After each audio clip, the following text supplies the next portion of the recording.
Guys, good morning everybody. आज हम बात कर रहे हैं 3 फेस मेमो रैक में अगर हमारा कोई एयर स्प्रिंग फेल्ड का इंडिकेशन ड्राइवर लोको पायलट को जो है HMI में दिखाई देता है तो उस कंडीशन में हमें क्या करना है। ये HMI है हमारा अगर कोई एयर स्प्रिंग फेल्ड का यहाँ पर इंडिकेशन आता है तो हमें क्या करना है। हमने एयर स्प्रिंग पेज को ओपन करना है। एयर स्प्रिंग पेज में air spring failed in train का हमें ये जो है इंडिकेशन आया है तो हमने उस पेज को ओपन किया है। ये जो है यूनिट 1 और यूनिट 2 इसमें जो है 8 कार का रैक है हमारा। यूनिट 1 को हमने ओपन करके देखा तो इसमें हमारा TC1 में प्रेशर बिलो 1 kg यहाँ पर दिखा रहा है, 0.8 kg प्रेशर रहा है। इस कारण से यहाँ पर एयर स्प्रिंग फेल्ड का इंडिकेशन गाड़ी में आया है और हमारे Vmax 60 गिर कर आया, 60 kmph स्पीड गिर गई है।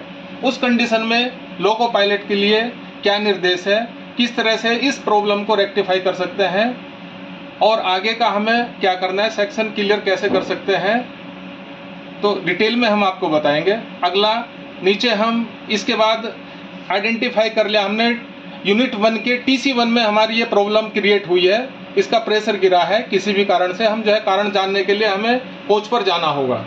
अब आ गए हम प्रभावित कोच पर।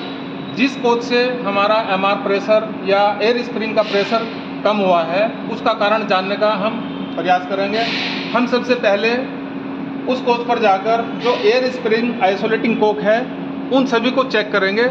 हमने चेक किया जो मेन आइसोलेटिंग कोक है वो हमें बंद पाई गई है।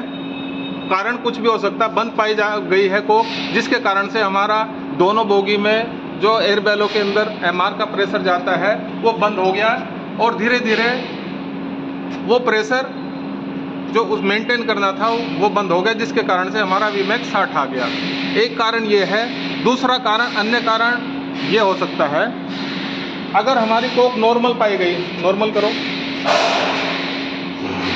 अगर air spring isolating Coke, main Coke और बोगी 1 एंड इस तरह से ही बोगी 2 की सभी कोक नॉर्मल पाई जाती है तो उसका कारण, अन्य कारण ये हो सकता है कि हमारा एयर स्प्रिंग जो हमारा एयर सेकेंडरी सस्पेंशन के ऊपर एयर स्प्रिंग पाइप जो सस्पेंशन अरेंजमेंट न्यूमेटिक पाइपलाइन लगी हुई है उसको हम चेक करेंगे। कोई पाइप हमारा एक्सटर्नल हीटिंग, CRO या अन्य तकनीकी कारण से कोई पाइप डिसकपल तो नहीं हुआ है, उन सभी को चेक करेंगे।